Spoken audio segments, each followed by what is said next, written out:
There's a human nature theory by a guy called Rene Girard, and all my regular viewers are now rolling their eyeballs. I can hear the violence with which they roll their eyeballs. And he came up with this idea called mimesis, or mimetic desire. It's basically human beings are designed to love what others love and hate what they hate. We love fads, we love trends, we love bandwagons, and we love scapegoating people. And I think political conservatives tend to be very tribal. You cannot criticize, or you're going to be called the A word. You can't criticize this agenda or that political policy because my tribe might not like me. Now, it seems to me, Gavin, you've never been one to look over your shoulder to say, hey, is there a cavalry behind me, right?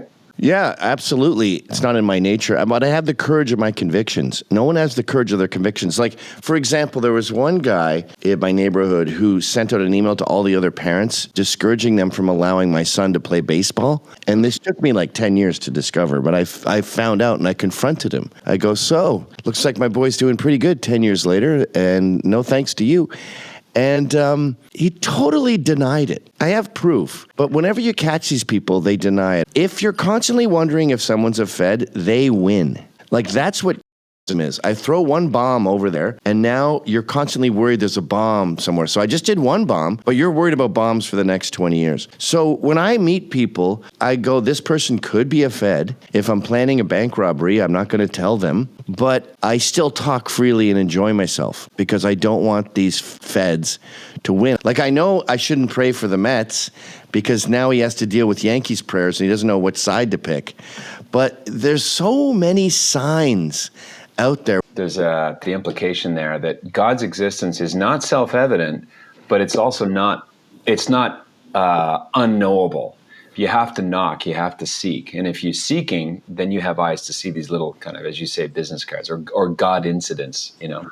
Well, there's also a weird atheist argument for God. Like with atheists, I just say, just replace the word God with nature and you'll end up where I am. Like, you're watching a commercial for an elderly man, and you realize, oh, shit, I haven't called my dad, and then you call your dad. Now, was that God or nature telling you to go call your dad, or was that just a normal part of your DNA where things remind you of stuff? There's the implication there that God's existence is not self-evident, but it's also not unknowable. You have to knock, you have to seek. And if you're seeking, then you have eyes to see these little kind of, as you say, business cards or God incidents. Well, there's also a weird atheist argument for God. Like with atheists, I just say, just replace the word God with nature and you'll end up where I am. Like, you're watching a commercial for an elderly man and you realize, oh, shit, I haven't called my dad. And then you call your dad. Now, was that God or nature telling you to go call your dad? Or was that just a normal part of your DNA where things remind you of stuff? Are you aware of Whittaker Chambers? He wrote the book Witness. He was a famous communist. And I'm bringing him up because he was knee-deep. He was on a communist hit list because he was starting to turn. You know, he was going away from communism and he was interested in the Christian faith. And he's in his kitchen, and he remembers just caressing with his fingers his daughter's ear. He has a newborn daughter, like a toddler who just can barely stand up. And just the sight of her ear and touching this delicate, intricate thing. And that was it. That was the beginning of him believing in God, his daughter's ear. That's when I became a Catholic. My daughter's heel. It must have been 19 years ago now. I was looking at it. She was sleeping when she was a baby.